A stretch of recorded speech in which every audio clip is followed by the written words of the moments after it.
Again, hands up close to the hand. You know he's going to kill you. It's going to happen, all right? You know, he's taking you someplace where he's going to shoot you or whatever. It's a hostage situation where you know it's going to go bad. You guys got a personal grudge against you. You know you're going to die, okay? So now it's worth the risk. You come in, turn the hand, fracture, turn it back around, go right to the back of the head, boom, self-inflict. Okay? Questions about that? So we did side, we did front, we did back, right? Any other? Do you have a technique for like low, or is it the same?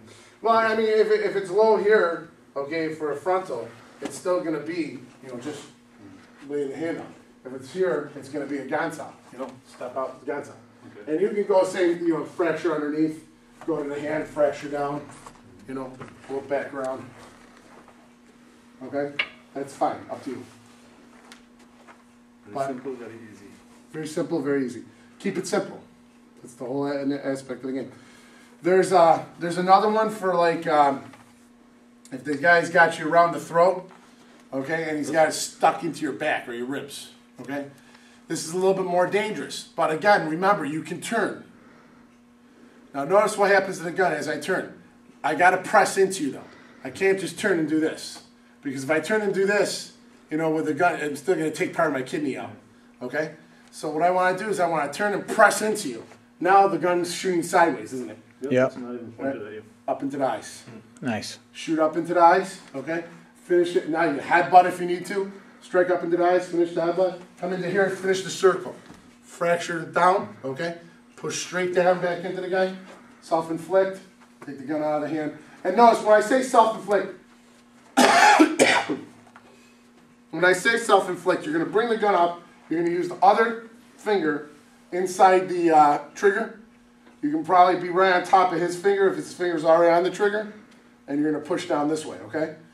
If the gun goes off, great.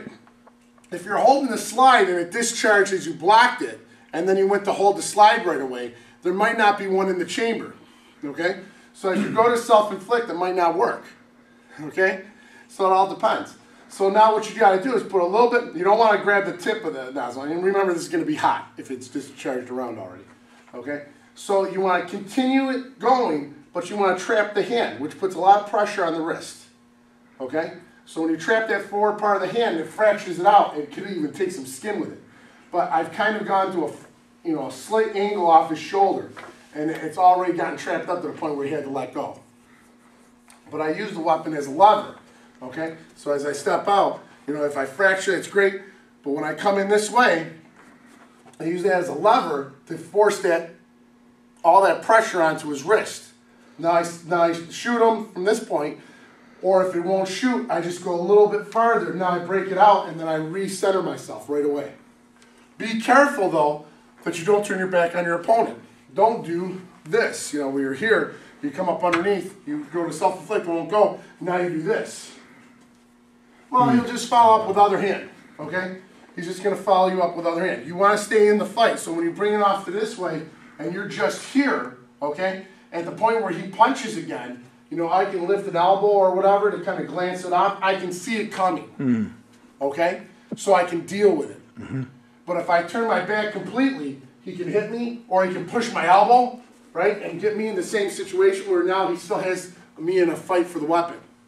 I don't want to turn myself to the point where I've lost control of the fight, okay? So when I sit here and I turn off the one side block, come up underneath, turn it towards him, I always want to step back so it puts all that weight onto the leg that I just broke. Self-inflict, if it doesn't work, I just want to go just that little here to break it off and then step straight back.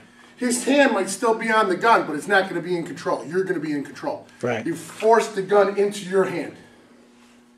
You know, force the gun into your hand, into your grip. Now that you got the gun into your grip with a second hand, you pull it out and you're in firing position. Now you can switch over, you're in firing position. Okay? So it all works in unison with one another. Okay? To force the gun into being your gun, not his. Understand it? Let's break off and work on it.